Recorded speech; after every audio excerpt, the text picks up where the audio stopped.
Aujourd'hui, nous allons parler du modèle de Eudémis de la vigne, aussi appelée tordeuse de la grappe. Je sélectionne une station dans le sud-est de la France et j'ouvre le modèle Eudémis. C'est un papillon de la famille des Tortricidés et c'est un ravageur particulièrement redouté dans les vignobles.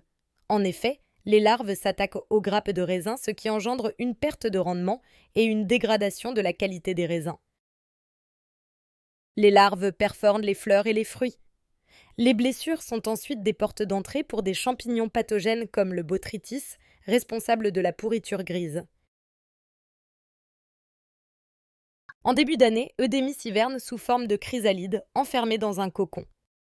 Elle est souvent dissimulée dans les anfractuosités de l'écorce ou dans la litière au sol. Le modèle va calculer la levée de diapause au printemps en fonction de la durée du jour. Une fois que la diapause est levée, il va y avoir une période de pupation qui dépend des températures. Le modèle prend en compte que l'écorce du cep de vigne peut avoir une température plus élevée que celle de l'air qui est mesurée par la station météo. Et une fois la pupation terminée, les premiers adultes vont émerger. Zoomons un petit peu sur le début de saison. L'adulte mesure environ 6 à 8 mm de long avec une envergure de 11 à 13 mm. Ses ailes sont grises, marbrées de taches sombres, avec 3 bandes légèrement obliques.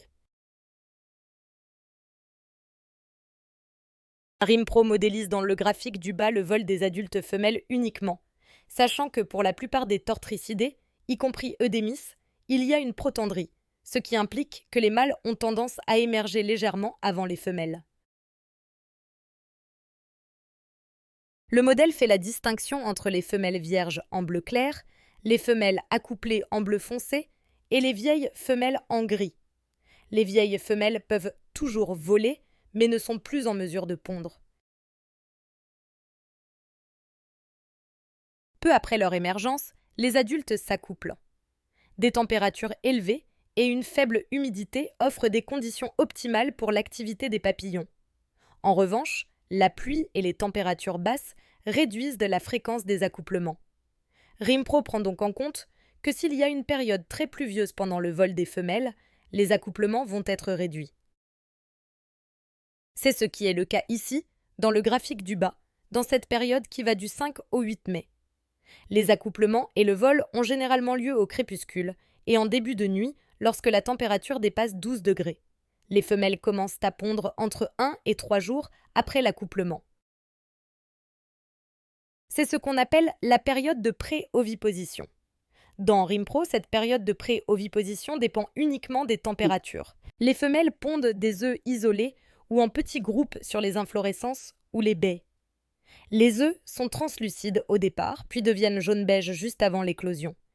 Dans Rimpro, les pontes sont modélisées dans le graphique du milieu en jaune. L'intensité des pontes dépend uniquement des températures, avec un maximum autour de 24 degrés. La pluie interrompt également les pontes. Les œufs éclosent environ 10 jours après la ponte, en fonction des températures. Sont jaune-brun et mesurent entre 10 mm et 20 mm de long à maturité. Elles pénètrent dans les boutons floraux pour la première génération ou dans les baies pour les générations suivantes. Les chenilles passent par 5 stades larvaires avant de se nymphoser à nouveau. Rimpro modélise en rouge dans le graphique du haut les larves uniquement de stade L1 car ce sont les stades les plus facilement accessibles pour les insecticides de contact. En effet, les stades suivants sont protégés dans les glomérules pour la première génération ou bien dans les baies pour les générations suivantes. Eudémis peut faire plusieurs générations. On visualise ici les adultes de première génération, les œufs de première génération et les larves L1 de première génération. Une fois que les 5 stades larvaires sont terminés, les individus refont une nymphose et de nouveaux adultes peuvent émerger. Et on voit ici sur cette section le vol de la deuxième génération, les pontes de la deuxième génération en cours et les premières éclosions de la deuxième génération. Le modèle va calculer automatiquement le nombre de générations possibles en fonction de l'emplacement géographique et des températures. Les premières générations, on l'a dit, s'attaquent aux fleurs, la deuxième génération aux baies encore vertes, les suivantes sur des baies en cours de maturation.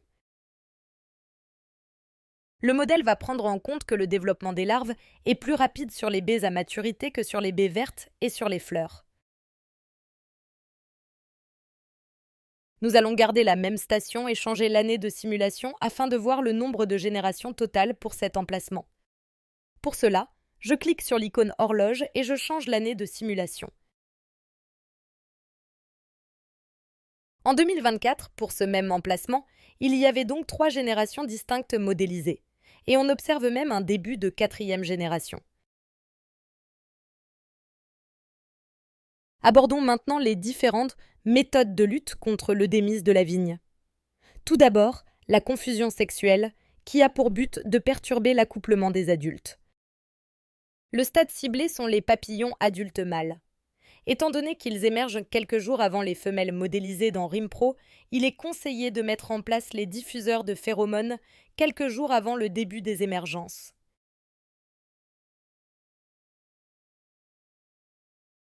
La lutte chimique est à réserver aux situations à forte pression et les cibles peuvent être ou les œufs ou les jeunes larves.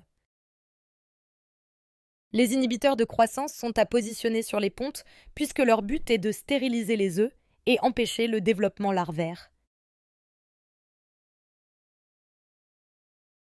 Les neurotoxiques ciblés comme le spinosad ou l'indoxacarbe sont à appliquer sur les toutes premières émergences des larves L1.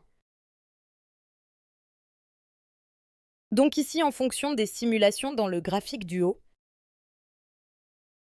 le positionnement pour la lutte biologique avec les produits à base de Bacillus thuringiensis est également sur les jeunes larves avant qu'elles ne pénètrent dans les baies. Les applications sont à répéter à chaque nouvelle phase d'éclosion des larves. Le modèle indique en noir le nombre d'éclosions journalières, alors que la zone rouge modélise le nombre total de larves L1 vivantes. Certaines méthodes de lutte biologique peuvent aussi utiliser des parasitoïdes ou des trichogrammes qui sont à positionner selon le stade visé pour le parasitisme, principalement les œufs. Si vous avez des questions sur ce modèle, n'hésitez pas à nous envoyer un mail à support@rimpro.eu.